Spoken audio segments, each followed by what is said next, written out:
రామాపురం అనే చిన్న గ్రామం ఉంది. ఆ గ్రామం చాలా ప్రశాంతంగా, ప్రకృతితో కలిసిపోయినట్టుగా ఉంటుంది. ఆ గ్రామంలో ఉన్న ప్రతి ఒక్కరూ చాలా ప్రేమతో, సంతోషంగా ఉంటారు. అయితే ఆ గ్రామంలో ఒక ముఖ్యమైన వ్యక్తి శివయ్య. శివయ్యకు చాలా నేలలు ఉన్నాయి. కాని అతను ఎప్పుడూ ఒదిగి ఉండే వ్యక్తి. అతని కూతురు లక్ష్మి చాలా అందంగా, మంచి మనసు కలిగిన అమ్మాయి. లక్ష్మి రోజూ పొలానికి వెళ్లి తన తండ్రికి సహాయం చేస్తూ ఉండేది. అదే గ్రామంలో రాజు అనే యువకుడు ఉన్నాడు. అతను చిన్న తేనెటీగల తోటలో పనిచేస్తూ తన కుటుంబానికి సాయం చేసేవాడు.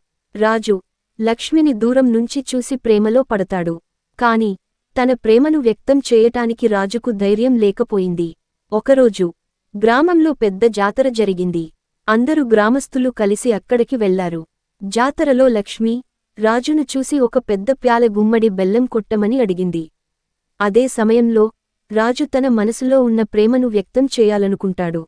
రాజు ధైర్యం తెచ్చుకుని, లక్ష్మీ, నీమీద నాకు చాలా ప్రేమ ఉంది. నీతో జీవితాన్ని గడపాలని అనుకుంటున్నాను అని చెప్పాడు.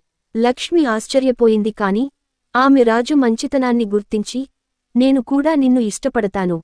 కాని ముందుగా నా తండ్రి అనుమతి తీసుకుందాం అని చెప్పింది. ఆ తరువాత రాజు, లక్ష్మి ఇద్దరూ శివయ్య దగ్గరికి వెళ్లి విషయాన్ని చెప్పారు. శివయ్య మొదట విస్మయపడ్డాడు. కాని రాజు మంచితనం, శ్రద్ధను చూసి సమ్మతించాడు. అలా రాజు, లక్ష్మి ఇద్దరూ పెళ్లి చేసుకుని గ్రామంలోని అందరి ఆశీస్సులతో సంతోషంగా జీవనం ప్రారంభించారు. మోరల్ ప్రేమతో పాటు పరస్పర గౌరవం, కుటుంబం మీద ప్రేమ కూడా అంతే ముఖ్యమై ఉంటుంది.